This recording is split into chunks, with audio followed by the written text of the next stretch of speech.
चलो आज एक दिलचस्प बात से शुरुआत करते हैं, कर्म का फल।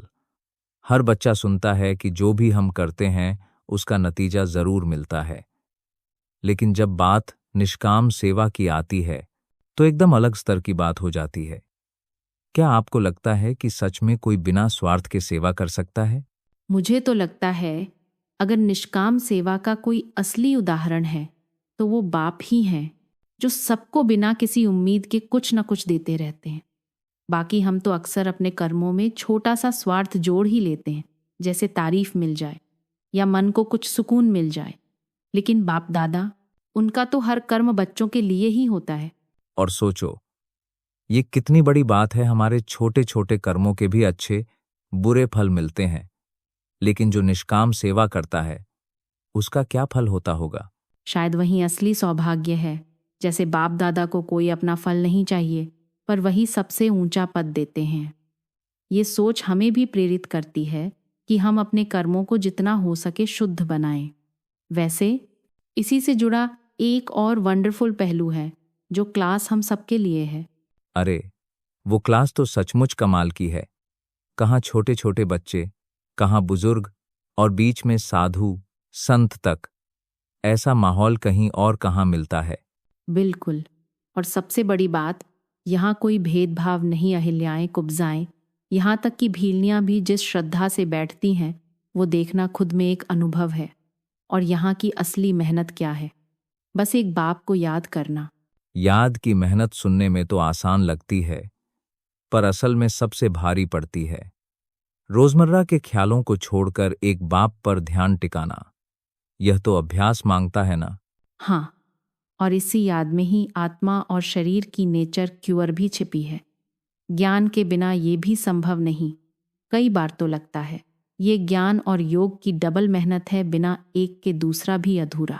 अगली बात इसी से जुड़ी है कि ज्ञान का सागर असल में समझाता कौन है। कभी कभी सोचता हूँ, गीता, शास्त्र सब कितने सालों से पढ़े जा रहे हैं, लेकिन असली अर्थ कितनों को पता है? यही तो सबसे बड़ा वंडर है। गीता के अर्थ को लेकर इतनी व्याख्याएं, इतने मतभेद, लेकिन बाप दादा बैठकर वह अर्थ समझा देते हैं जो शायद किसी ने सोचा भी नहीं था।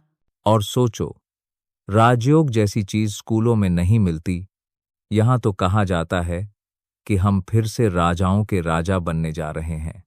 ऐसा कौन सा स्कूल मिला है जहां पढ़ाई के बाद आप बैरिस्टर नहीं बल्कि राजा बने? सच कहूं, यहाँ तो नई दुनिया की ही तैयारी हो रही है। पुराने संस्कारों और दुनिया का विनाश होना ही है, और हमें डरने की जगह उत्साहित होना चाहिए। वैसे इस विनाश और नई शुरुआत पर आपकी क्या राय है? जब बात विनाश की आती है तो कई लोगों को डर लगना लाजिमी है, लेकिन यहां तो उसे शुभ कार्य बताया गया है। बम्स बनाए जा रहे हैं, आपदाएं आ रही हैं, इसके पीछे कल्याण ही छुपा है। ऐसा कैसे? मुझे बड़ा अजीब लगता है जब लोग सोचते हैं कि ये सब महज संयोग है। असल में विनाश भी एक नई शुरुआत का हिस्सा है। जैसे पुराने पेड़ के गिरने के बाद नई कोंपलें फूटती हैं। और बाप खुद कहते हैं, इसमें डरने की कोई ज़रूरत नहीं, क्योंकि यह कल्याणकारी लड़ाई है। और देखो, हर बड़ा बदलाव पहले डरा देता है, पर बाद में वही तरक्की का रास्ता बन जाता है। यहां हमें यह समझाया गया कि विनाश शुभ के लिए है, ताकि पुरानी दुनिया के बाद नई पवित्र दुनिया बने। एग्जैक्टली। और यही सोच हमें मजबूती देती है कि हम डरने की जगह खुशी में रहें, क्योंकि ये सब हमारे भले के लिए हो रहा है। वैसे इस ज्ञान और सेवा के यज्ञ का महत्व भी कम नहीं है। चलो अब उस पर आते हैं। अब जब सब विनाश की बात हो गई तो रुद्र ज्ञान यज्ञ की भी चर्चा जरूरी हो जाती है। यह तो कहा गया कि यह बेहद का एकमात्र यज्ञ है जिसमें पूरी पुरानी सृष्टि की आहुति पड़ती है।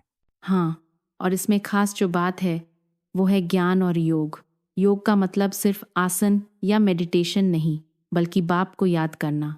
यह याद ही असल में वर्षा दिलाती है और आत्मा को सच्चा सोना बनाती है। और ज्ञान वो तो जैसे रूहानी भोजन है, उसे जितना आत्मसात करो उतना ही ऊंचा पद मिलता है। वैसे आपने कभी महसूस किया है कि याद का अभ्यास करते करते मन एकदम हल्का हो जाता है? अक्सर।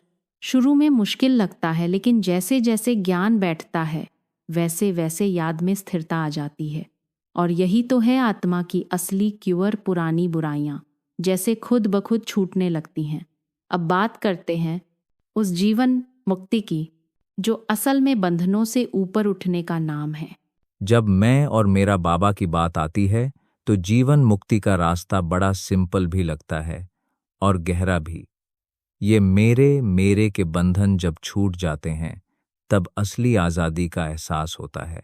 बिल्कुल, जैसे ही मन में बस एक मेरा बाबा ठहर जाए वैसे ही सारी झंझटें छोटी लगने लगती हैं। यही तो है बंधन, मुक्त स्थिति, न चिंता न डर, बस एक हल्कापन। और यही तो असली ब्राह्मण जीवन है, जहां हम समझते हैं कि हम संगमयुग के विधान रचयिता हैं, हर कर्म जिम्मेदारी से करते हैं। ये सोच अपने आप में बहुत पावरफुल है।